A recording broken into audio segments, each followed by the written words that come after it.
Hello, good afternoon, good evening. Welcome, everyone. I'm delighted to see you. We're going to start by showing our poster for today's event, and then we'll move on. I'll restore everyone's faces in a moment. So my name is Eli McLaren. I'm the director of the Montreal International Poetry Prize, and delighted to be welcoming you to this event, Fluid Vessels 8, this afternoon or this evening, depending where you are in the world.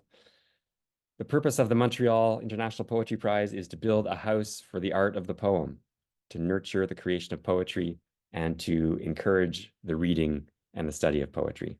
So this is why we're here.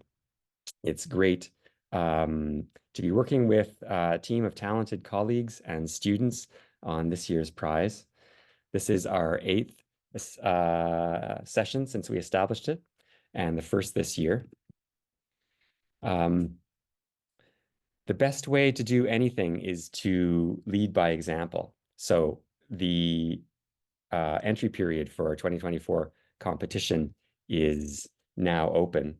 The early bird deadline is the 1st of May.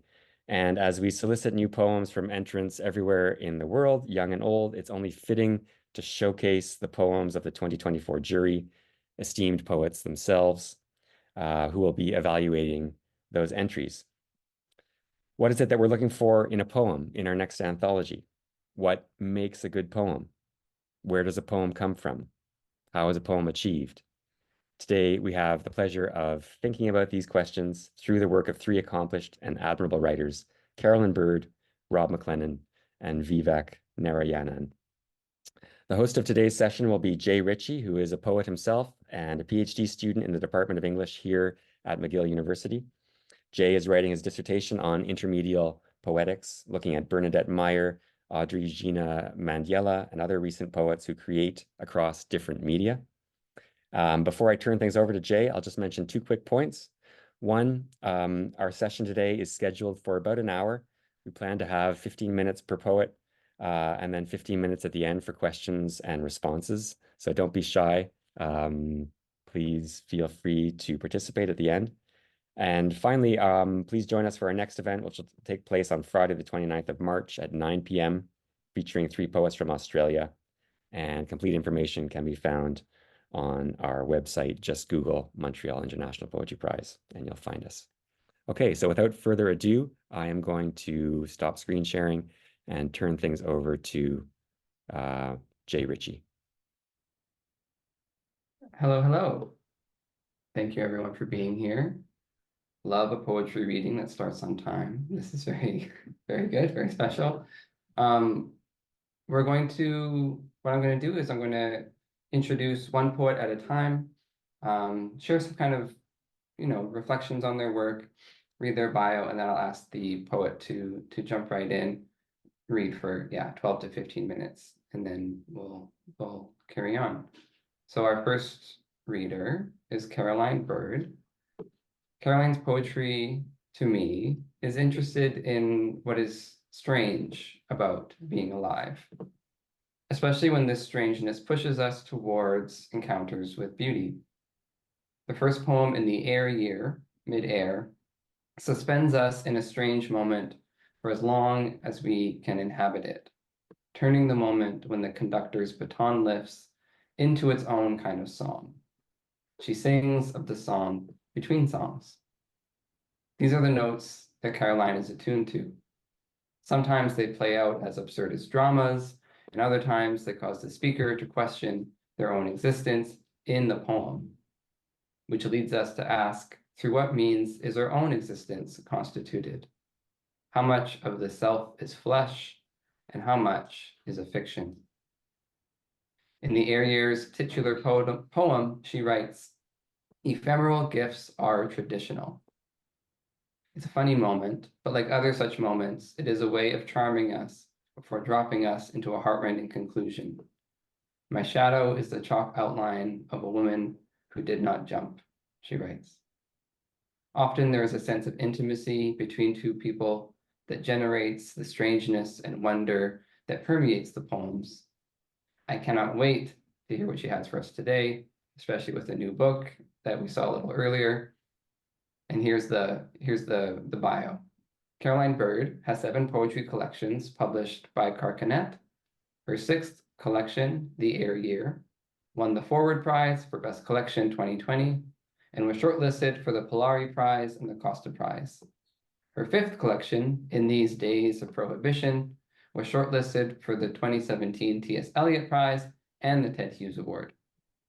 In 2023, she won the Cholmondeley Award for Sustained Excellence Across a Body of Work. Her Selected Poems Rookie was published in 2022, and her brand new collection, Ambush at Still Lake, will be published this July. Yes? Thank you so much, Jay. Wow, that was an incredible introduction. Thank you. Yes, so I thought my son is 4 years old, and I thought by now I'd have quite a few, lovely child poems about how much I love him.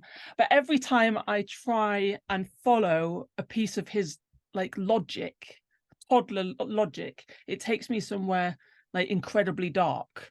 So this first poem is from my new book, which is called Ambush at Still Lake. It comes out in July, and it started during something that happened. We used to play invisible cafes. He'd make me the ice cream, there you go, and a big bowl of soup, here you are, etc. And then one day something occurred. So this is a poem called Dream Job, where I end up comparing him to Bernie Madoff. Dream Job. The 3-year-old boss of our imaginary cafe is conducting his daily stock take. Cabbages? Yes. Chocolate? Yes. Carrots? He looks around, consults his palm like a clipboard. Here you are, I say, magicking a bunch from my pocket. Fresh and crunchy. He stares at me. That's not carrots, he says. That's nothing. So it is. Business suffers. No pretend biscuits. No pretend milk. I ring up our wholesale distributor. The dial tone is fuzzy, fleshy. That's not a phone, that's your hand. Fuck. I've made international calls from this number. Lucrative deals. Yesterday we sold pizza, horses, islands, trains with personalized choo-choos. You name it, we had it. Now suddenly, the opposite. Peas, no. Eggs, no. Chicken, no. It's an emptying, an exodus, invisible shelves all bare. Already I can picture a throng of disgruntled customers banging down our doors, shouting, "Call this a tomato?" demanding refunds when the money just isn't there. And the boss, he's so calm, poking Play-Doh in his office, like he's been fudging discrepancies in the books for some time, watching his Ponzi scheme crash. And pretty soon he knows the Ninos will come, and he'll turn to me, handcuffed, and say, "Wasn't it great while it lasted though, Mom? Didn't we want for nothing?" Okay, thank you. Of course, now he's moved on to wars between gruffaloes and loads of forest creatures that we have to do all the voices for. And he's like, squirrel hasn't spoken in a while. So it's all new violent demands. So I'm going to now read, carrying on with my horrific children poems. I'm going to read a prose poem called Last Rites. I like prose poems because they're basically a trick. They're like, nothing weird can happen in a paragraph. In you come. Wahaha. Last Rites. Nanny Edna couldn't accept that her dying wish was borderline psychopathic. But it's what I want, she rasped through her breathing apparatus. We tried suggesting more conventional alternatives. Swimming with dolphins, a hot air balloon ride, a video call with Michael Ball, but she wasn't interested. She wanted to dangle her great-grandson from her apartment window. By the ankle, she kept saying, as if we might agree to let her dangle him by the arm and accidentally disappoint her. When we said no, she went through the 5 stages of grief. But I'm dying. And you don't trust me. You've never trusted me. She lifted her heavy handbag and held it in the air, shaking for a good 5 minutes. See, she said, bargaining. I wouldn't drop him. We didn't know what to say. Tears ran sideways down her face. Finally, she closed her eyes. My own family believes I am capable of dropping a newborn baby from a 12-story building, and deep down, I suppose, I've always known this about myself, she said, slipping away. I love that. I love how like the silence after poems, and it's like obviously, you know, in a poetry reading live, it's a different type of awkward intimacy, but there's even more awkward on Zoom, which I love. I don't think you can be a poet unless you just enjoy awkward, weird silences, where it's like the void staring back at you. When you drop, am I entitled to say something? Am I here? This is the Sorry. first time. At the end of the hour, we'll have time for questions. I'm sorry. Excuse me. Okay. Well, I wanted to, continuing with that note. Sometimes I'll get an idea from like watching a television program. For example, this one, I was watching one of those, documentaries, I say loosely, about people who were addicted to eating stuff that isn't food, right? And like, sofas and things, packaged peanuts. And I was looking around at all the toys in the living room, and I started thinking, well, what if, you were addicted to eating toys? And then there's a problem with poetry, is like, you have to then think through the implications of that and take it really seriously. And I realized that, the implications of eating toys are actually really disgusting. And I had to follow that through. It rhymes. It's called Choking Hazard. It's really gross, by the way. So buckle up. Choking hazard. She saw a TV show called Guess What's Inside Her, about an old lady who ate washing powder, then nibbled 2/3 of a 3-seater sofa. And Martha felt seen watching this. She felt lighter because she'd had 17 troll dolls for dinner. It started with Lego, the odd Scrabble letter. Her excrement glittered with unicorn stickers. In spite of bleach cleaning his miniature tractor, it still felt defiled by its passage through Martha. She gagged on Stretch Armstrong for over an hour, like pushing a latex lamb shank through a shredder. But when, for his birthday, Jack got a transformer, an LED ball, and a night sky projector, her belly lit up like a small Blackpool tower. She bleeped as she bled on the toilet in labour, with only a dead plastic clunk to deliver. And no one sends cards and a John Lewis hamper when you shit out a Barbie, then cry a bit after, or snip off the longest umbilical ever to welcome a yo-yo baptized in excretia. Why was the pogo stick gifted by Santa? As snow fell outside, she was found by her partner, a pool of blood darkly dilating beneath her, muttering, "Baby, I don't know how it got there." I told you it was gross.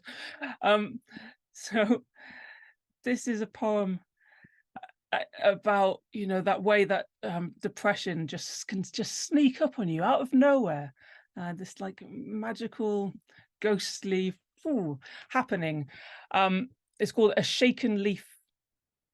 I saw a horror movie once where nothing happened, or the trees did it.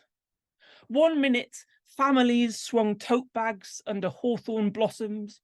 A pink trainer steadied the deck of a tasseled scooter, then bam, the grass fluttered. A centipede paused. A milking stool fell on its side, and Mark Wahlberg grabbed his kid and ran. From what? All we knew was the sound of a shaken leaf would chase them, till all their sanctuaries be laid desolate. Like the day we took the boy to the National Trust Gardens and did not forget his wellies nor his cup. Free parking, grazing deer, my glove in your glove, then bam, the grass fluttered, a bullfrog croaked, his buggy harumped on a clod, and you left your body. I was suicidal. He wanted hot chocolate, but the cafe was fucking miles away, and we were never, ever, ever going to make it. I just read one more and then a tiny one and then finish. So I remember, like, when I met the love of my life, my wife, I remember saying very self-indulgently in therapy, I was like, oh, now that I've like met my person, I'm not going to have anything to write about now. Everything, and she was like, oh, don't worry. Like once you've found the love of your life, then you just can worry about that one of you is going to die. And I was like, oh, great. Thanks a lot. And it turns out she was absolutely right. And that's like mainly what I write about now. RSVP. Uncle Stan has a lung thing. Linda has a bladder thing. Stu has an outcropping of gangrenous fantails.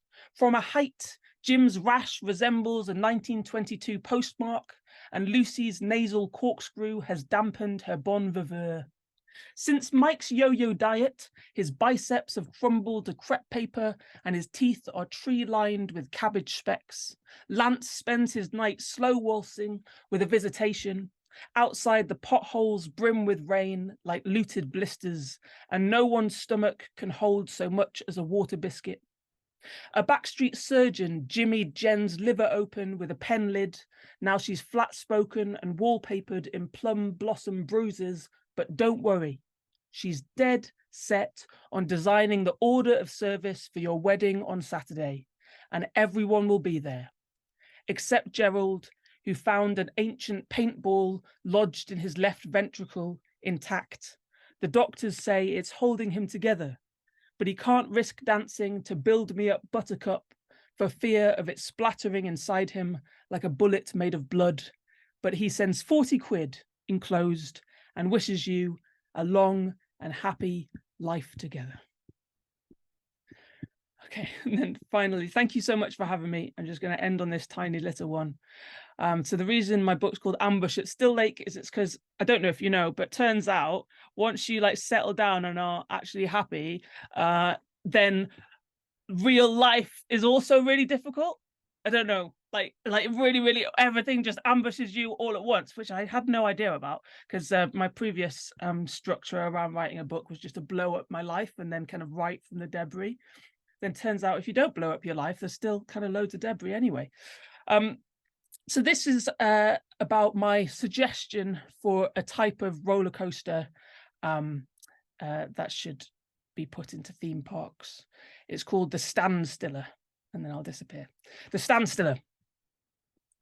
I pick up my souvenir photo, unruffled hair, a steady gaze. Wait, so it literally doesn't move, you ask, windswept from the dodgems. Not a millimeter, I say, rejoining the queue. You suggest the eternal abyss turbo plunge instead. Trust me, I say, this one's scarier. I steer us onto the wheelless train, but at the last moment, you panic and bail. I'll be right here on the platform, you say, waving, as the restraints come down, and off I go, staying beside you. Thank you very much.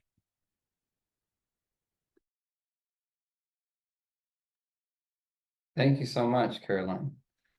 What a beautiful poem to end on. Such a great last line. Thank you. Our next reader is Rob McLennan. Rob McLennan is someone whose work is too big to synthesize. He's written a lot of books.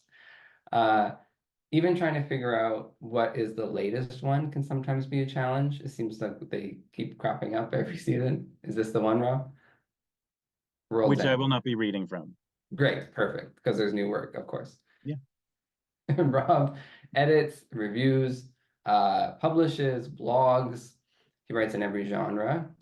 He writes between genres as well, like in the Book of Smaller from 2022. This book is comprised of prose poems in the tradition of Rosemary Waldrop, and I would also say Rimbaud. In this book, we are in a mind unsatisfied with settling, unsatisfied with sense making. The poems capture the feeling of living in a world that is always in flux, that is both impossible to pin down and seen in, quote, scraps of mangled plastic. A little bit of a connection with Caroline there, if we think about it too hard. That same poem ends, do not worry about your own authority over anything. It is through this unfree association of sentences that Rob creates the experience of surrendering to the chaos, a snowflake in a storm, but with an edge of critical intention. Rob is also a father to young children, and to surrender authority in this context, to be open to what he can learn from the smaller beings he cares for, is an ethic that runs through his work. Rob McLennan lives in Ottawa, where he is home full-time with the 2 wee girls he shares with Christine McNair. He is the author of more than 30 trade books of poetry, fiction, and nonfiction. That's right, 30. His most recent titles include World's End, that's the one that was held up, Essays in the Face of Uncertainties from Mansfield Press on Beauty from University of Alberta Press, and the anthology Groundworks, the best of the third decade of Above Ground Press, 2013 to 2023. An editor and a publisher, he spent the 2007-2008 academic year in Edmonton as writer-in-residence at the University of Alberta. Take it away, Rob. Thank you very much. I appreciate very much being part of this. So thank you for letting me be part of this. I'm actually father of 3. They are 7.5, 10, and 33. So, you know, the big one isn't really like a day-to-day kind of concern. She's fine. I've been going through some more recent poems, and they seem to be a blend of sort of elegy and children. I don't know what that's about. Well, the children I know, but anyway, I'll just launch into it. Requiem for Nico, who was a good boy. 1. Ridiculous laphound, labradoodle muscled heft, to leap, to land on quarters, haunches, cannonball of raggedy fleece. No visitor stood safe, the family cat, on his part, apathetic, ascending stairs, past safety gate. 2. Such boundless energy, a crossroads of enduring rapture, doggone, Corona any backyard, park, a living room bereft of anchor, rein, and impulse check. His bewildered, unfettered delight, the likes of which will break this way again, repeatedly, as is the nature and quality of breeds. 3. To vault the length of rooms and scale these human limbs. Get down, get down. 4. Paul Valery, when the poets repair to the forest of language, he grabs the leash as Stephen makes for the entranceway. What nest of Rideau Terrace scents or sounds might capture fleeting cars or supplementary dogs, outcrop of birds, a flicker, moments, preoccupations that can't help their way into such text, a run for grounded. When will he ever go, or why are we here, behind that tree, perhaps? He chases the infinite stick. Reading Kava Akbar's Pilgrim Bell by our new inflatable pool. 1. This lyric footnote to our 2 wee girls across suburban stillness, a second pandemic summer.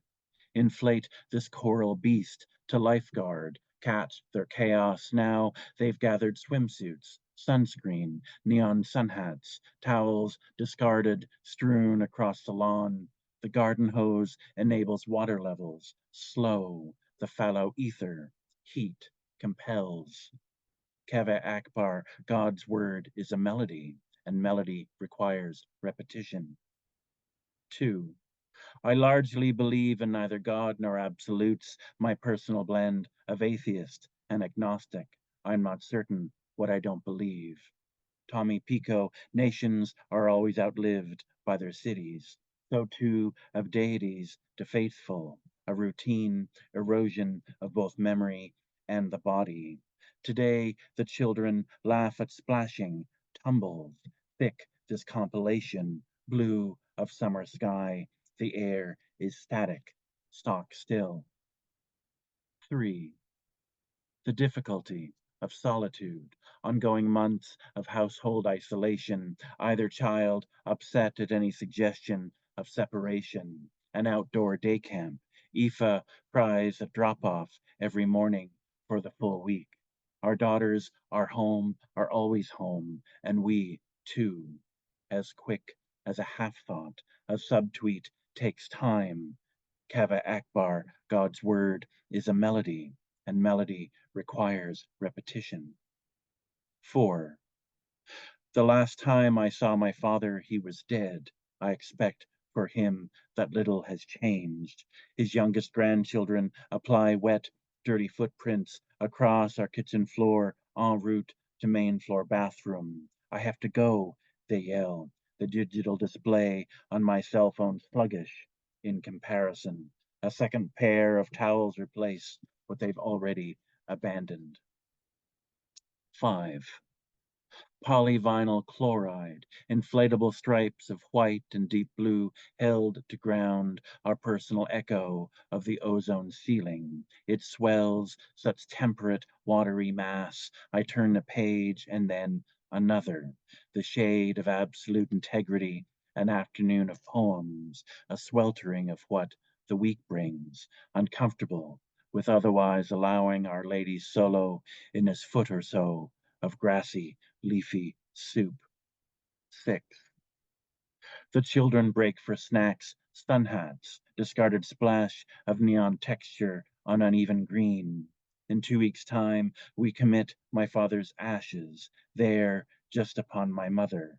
Such a long death, 16 months of mourning, incomplete. Since that first dawn, he wouldn't wake. Kaveh Akbar, God's word, is a melody, and melody requires repetition. Burning the dead grass. 1. A farmer's springtime ritual, layers of controlled burn, orange flames peeled black. Pressurized by winter snow, the wild silken pasturage grown brittle to allow fresh growth injects the lone lit match. These drifts and banks of unkempt tall grass, clover resting at the fence brow, up and down the gravel boundaries of concession 7, my youthful passage accompanying my father as he attends an authority of supervision, train of smoke, a furrow one can see for panoramic miles, neighboring farmers who similarly announce their rising thin exhaust, the wake of black crunch underneath my dusty runners. 2. Once upon a time in North Stormont, Glengarry, the divisions set and imprecise, a carve of lineations across assembly, immigration, concession lines, the character arc of geographic space, aside traditional acreage set as pathways connecting Mohawk, Algonquin foundations, lands I had to research. Monty Reed, no way to distinguish what one has chosen to remember from what one has chosen to forget. What these translations can't yet identify, the unacknowledged breaks, lineages the settler descendants do not reference. 3. My father's 80th birthday. He has been dead for more than a year. 4. For these forms to be original, they require self-awareness, thought, hard inertia. Keats' dictum of ease, if a poem requires work, if even thought requires work. I spend as much time extracting words as I might introduce. a carved precision. The smoke lifts, white and brown and black, subject to paternal shadow. Early 1980s, the Saturday morning sparks a flutter. My father and his hired man attending, shifts of air and rain. Monty Reed, it is not the first time I've tried to give up on some words. And here is a piece clearly written 2 years ago, because I'm in the midst of birthday week. I take the whole week. 12th birthday. 1. 2 years ago, 2 days into original coronavirus lockdown, I refused, declared my 40s persist until the world reopens, and only then to ease into my 50s, already well in progress. 2. Cobwebs horizontal, the familiarity of the single room, to hear sound in relation, parents, children, siblings, pets, to sleep, and age across such spectrum. The limits of this field. How might my children die? Why were my parents not my own? Once more into the weeds. 3. Birthday, what do you want of me? Banal acquiescence of cake, pints, comic books. Has nothing changed across these 30-odd years? A dreamlike curiosity held down with equations. The math is nigh impossible. 4. My 3rd annual isolation birthday, a rehearsal of an articulate space, a glass reflects this breath by breath, half century, plus a hand between palms. And a short one to finish, January 1971.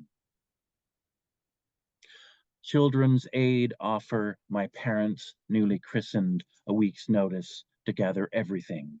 Baby clothes, a crib and bottles, blankets, toys. Myself at 10 months, landing feet first, charging into silence, steel will, smoothed dialects, and Celtic nostalgia. This bruised layering of Eastern Ontario farmland, landlocked, horizon and expanse of forests, fields.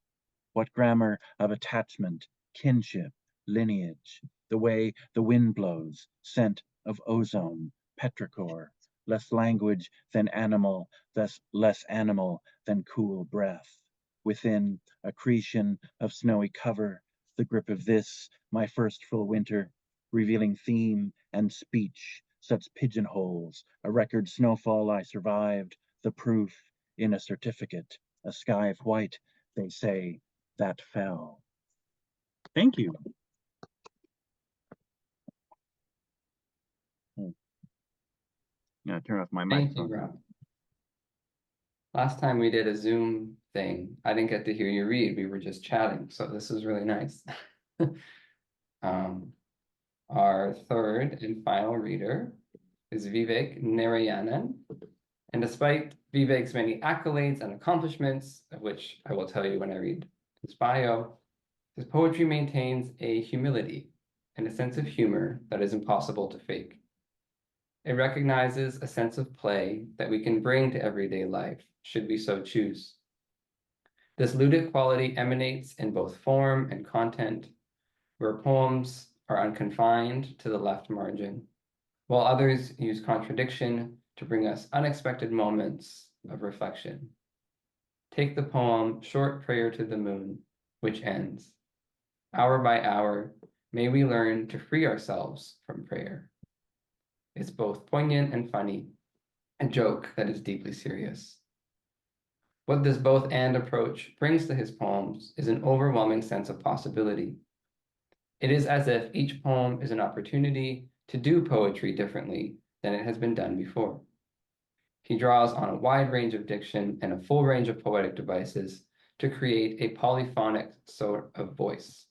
Style not as a brand that can be identified by a gimmick, but style as an incomparable way of being. Drawing on an encyclopedic range of influences, Vivek shows us just how pregnant our present is with possibility. In the poem Fernando Pessoa in Durban, dedicated to Derek Walcott, he writes, "The house is cosmos enough." I'm very excited to hear his work today. His books most recently are After, from the New York Review of Books and HarperCollins in India, Life and Times of Mr. S, as well as Universal Beach. He has been a fellow at the Radcliffe Institute at Harvard, a Cullman Fellow at the New York Public Library, and his poems, stories, translations, and critical essays have appeared in journals like Poetry, the Paris Review, Chimurenga Chronic, Poetry at Sangam, and Granta, as well as in anthologies like the Penguin Book of the Prose Poem and the Blood Axe Book of Contemporary Indian Poetry. He currently teaches poetry in the MFA program at George Mason University, where he also sits on the boards of the Choose International Writers Center and Poetry Daily. Vivek, it's all you.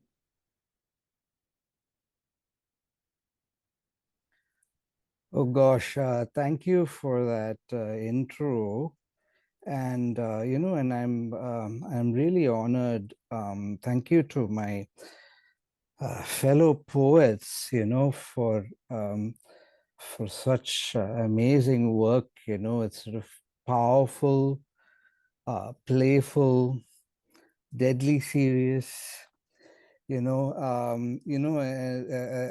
those were some great performances as well. So I feel good. I feel pumped. So yeah. So my last book, and maybe the one I'm most most sort of proud of, is After, which is a kind of after an epic called the Ramayana. And so I really got into epic mode, and there are some very long poems in that book. And so then after I finished that book, I really started to think about short poems, and I started to think about how you can get it done in that much space. And so I sort of studied kind of masters of the short poem, I would say, like Emily Dickinson, Lucille Clifton, and translating this ancient Tamil anthology of, I would say, eco-erotic poems. But they're all short poems, and short is defined as between 4 to 8 lines in length. A few that are 9 lines. So, so I'm going to read. See if this works.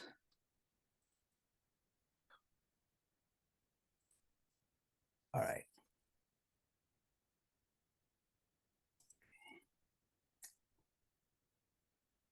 Play from start. Okay. Great. So yeah, so what I'm going to read from you is it's a kind of facing pages thing, which is my next short book. On one side is I would say a kind of close-fitting translation of these poems from the Kuruntoke, this anthology of short poems. And then on the right side is my own sort of application of what I've learned doing the translation, if you like.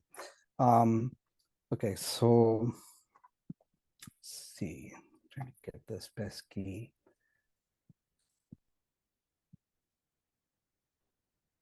Okay, I hope you can see both sides of the screen here. All right, let's see.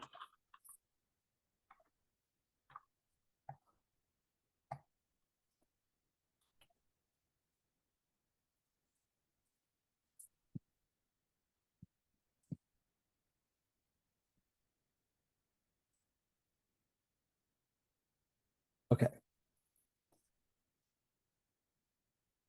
It hurts my heart, eyelids as if scorched by tears endured, quietening, quietened, our lover, disquietening, hurts my heart. The plane moves through air, a hand without a body. The bird eats time. Cities fast below us, and we alone remaining awake. Restless like prophets, drowned in a sea of unmaking. The sky's reflection, torn in so many places. Lost their Revi, lost their patron, poor lute-slung bards.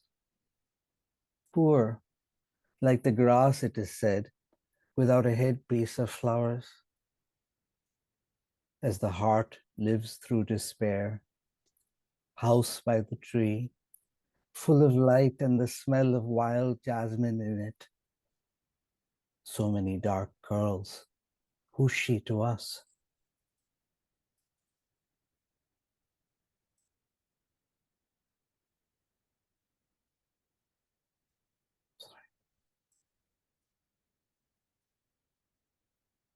Who do you know now, intimate thief? Clouds have sported on the public square. The midst grows last. The gist of speech is hollowed, unhumbled. Cannot open mouth, but for croak. Mind's eye blank as a window. Where is the grief you promised? Fortune teller woman, her solid long curls like chank-shell beads on a string. Fortune teller woman, might you sing a song? He, the solid high hill in the song you sung. No one sees the war from close. To murder myself in mordant mirror. And if the mirror be a symbol, where it cuts is in the past and in the future. An anagram of absenting.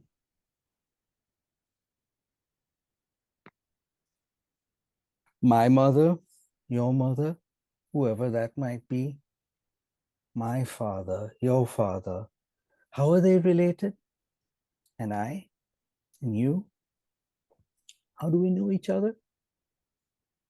Like red earth and fallen rain, love broken, our heart stuff by itself meld. Along the old bus route lay the bones of the city, dream of the terminus, all of us to be let in the gate by nightfall. I remember the house and the one who lived there. I remember that apartment and the stairs that led up to it.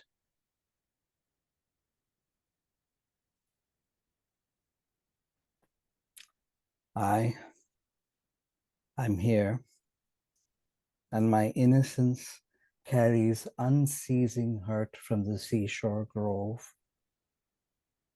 Man at his own town's ghat. Secrets turn gossip on the village square. Swift-voiced intruder, calm your angst by savoring sweetness. Safes are for bedrooms, the fingers to brush like tangents on the screen.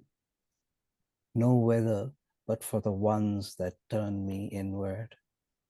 All of them.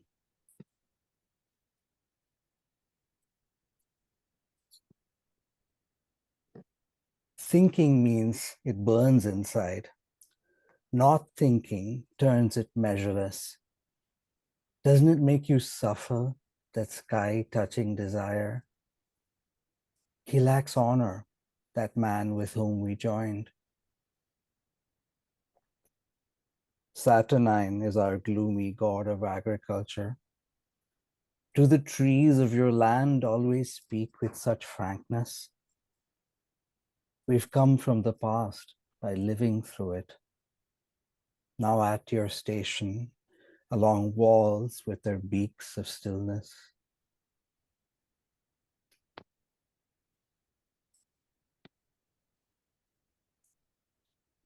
Darkness solidifies in the cool, wet depths of shadow.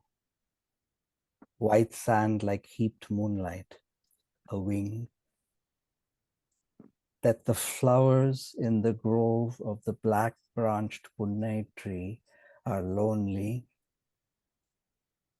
If he hasn't come yet, in a boat, hunting many fish are my people. Safety is the language of closures.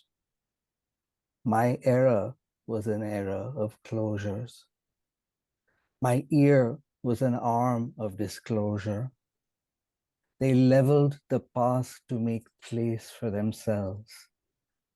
And that lonely place was then a shrine to mutilation.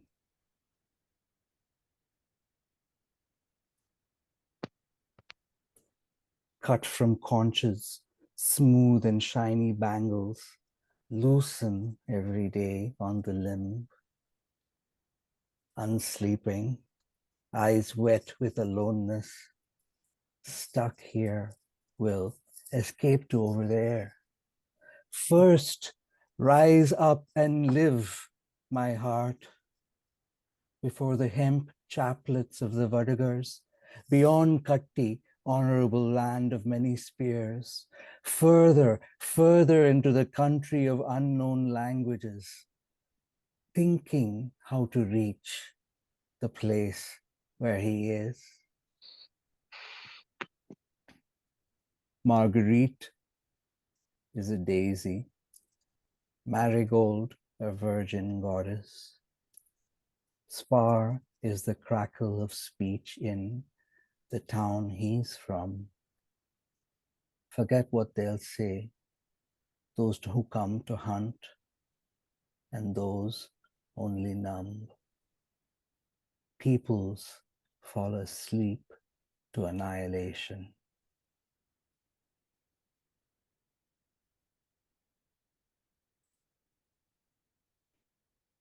Fearing scandal, desire grows tired. Once the censure has subsided, it's shame. The big elephant bull snags a branch that doesn't touch ground because the bark holds its splintering. See that, friend? He's eaten my innocence. On a wide open green field, we'll imagine all of us have come to protest, to stay, to unsettle, to settle, to resettle, to never rest for the violence that covers violence like a veil. Memory fuels newer flames. Shoulder to shoulder, let the rain join us together.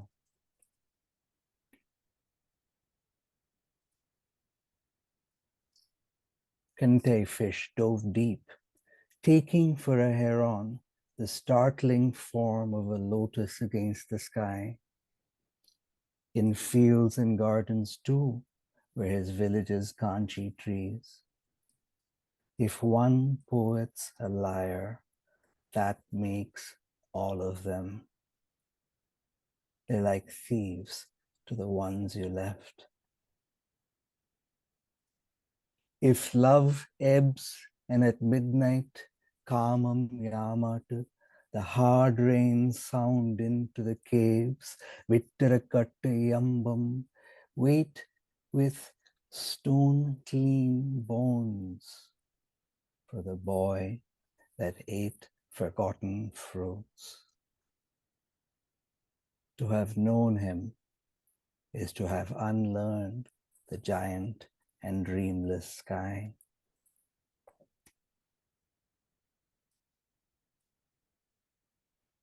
Remembered, didn't I? I remembered. Thought about it, didn't I? Thought about it a lot. And was very confused, wasn't I? About the nature of the world.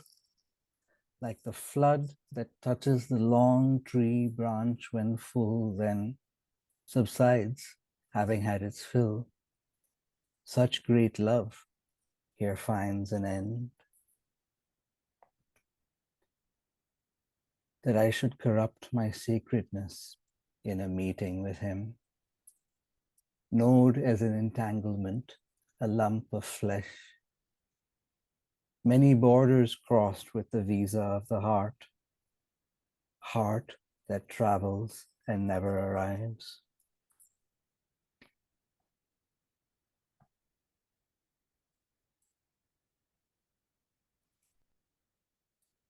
No one else there, only the thief.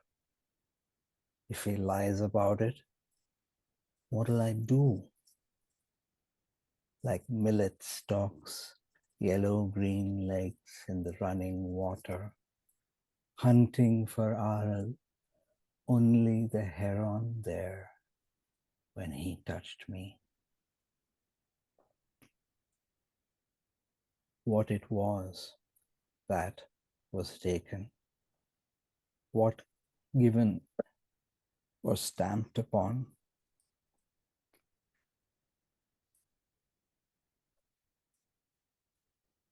Beat the drums, sound the conches, take your seats.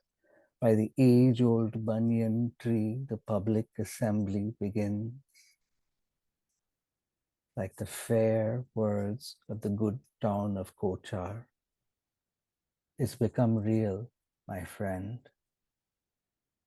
Rare anklet and white red-bladed spear of the warrior. Bangles stacked on the girl's forearm. Intimate escape. Light haloed the Sufi's tomb. On the Yamuna's bank, wind-touched reeds feared the pacing sun. That I can't see you is not the only proof.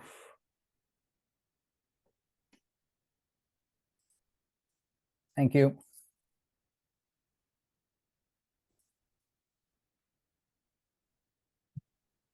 Thank you so much. That was really, really lovely. I'm going to open it up for any questions anyone might have for the poets in the room.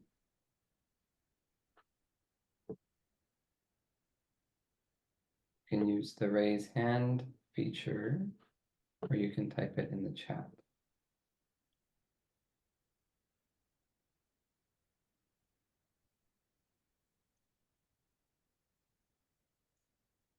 I can get us started if people feel shy. And okay, yeah, I'll go ahead.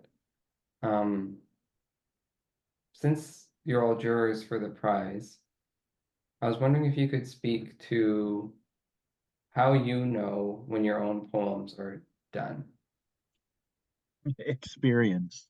What in the poem is telling you it's done, it's ready, because this, why we're here is not only to talk about poetry, but the prize awards a single poem, right? So it might be helpful to hear something along what you do for yourself when you're looking at your work.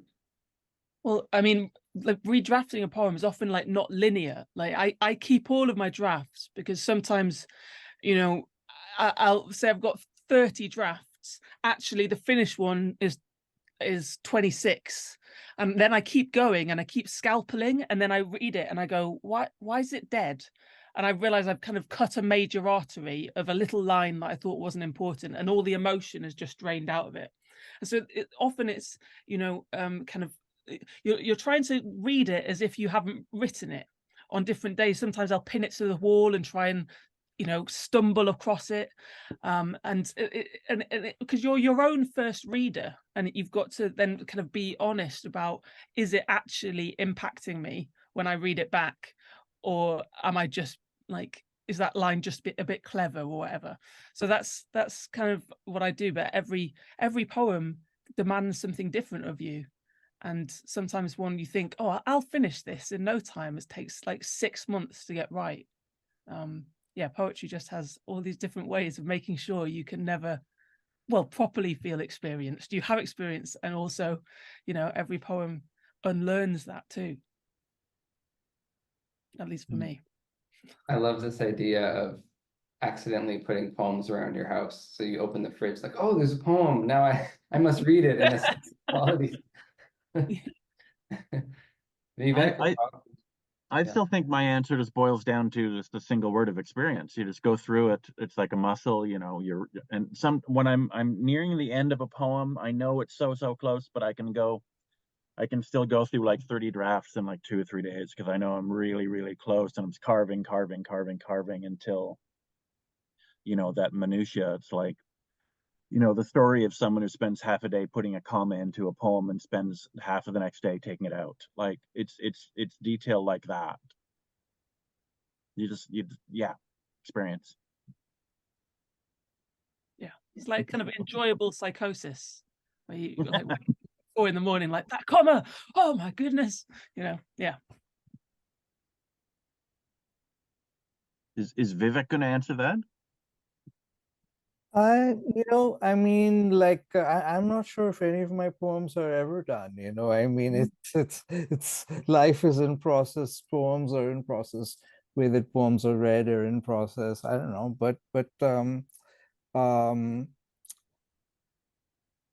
I think that the real standard, I would say, is that if the poem sort of sits up and starts talking back to you, and it's kind of twitching on its own, and it's alive. So as Caroline so beautifully put it, careful not to cut any arteries there when you're sort of, because I feel like there's an attempt sometimes. There's sometimes revision can be cosmetic, editorial, or it could be something deeper, and but if it's alive and kicking, then it's probably worth, yeah, that's all I can say. I forget who said that poems aren't finished, they're abandoned. And I know that there have been certain writers, I think like even Irving Layton and others, that would rework poems from prior books and put them in later books, which I find baffling, because I'd rather work on something new and not want to sort of, if it worked and it was still a good poem, I wouldn't want to kind of take away from that time and that place and that space. I'd rather just work on almost like a sequel in a way, or just a brand new piece, but Thank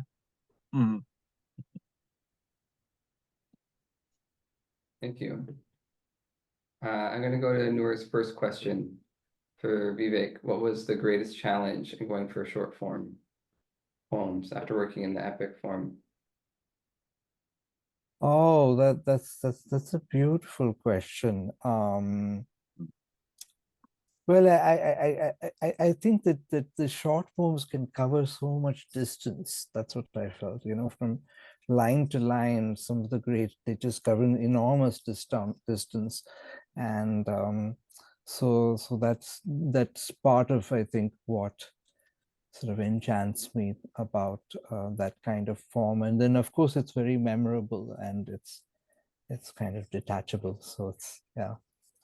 But I think that the in the great writers of short poems, what I remark on is the distance covered. Thank you. There's 2 other great questions from Noor, but I'm going to open it up to anyone else if they want to ask before jumping to those.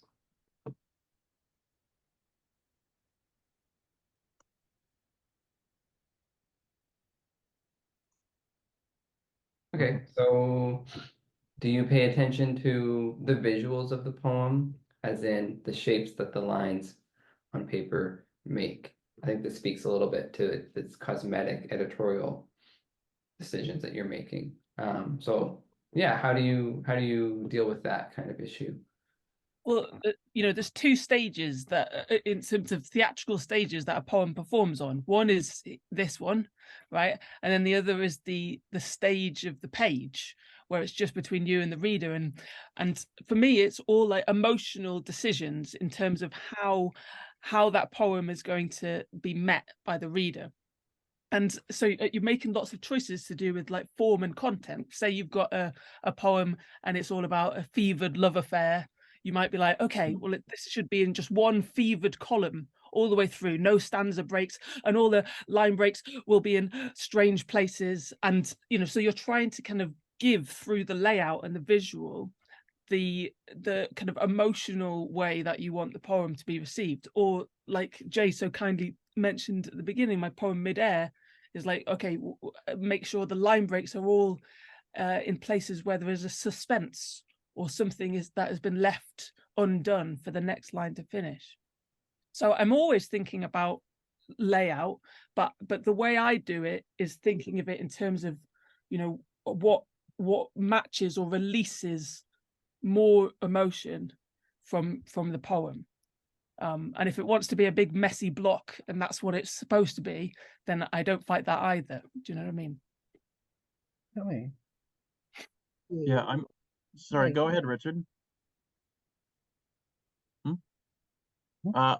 Just say I'm fully aware of what I'm building is in the visual medium. So, like I'm also very aware of sort of sound and cadence and how that plays. But I try to represent it visually on the page. And then when I'm reading it, all those visual elements I consider notational. So I try to read it to what it is doing visually on the page. I'd heard tell that William Carlos Williams would read all his poems like they were one sentence. And then it's like, well, then why did he do line breaks?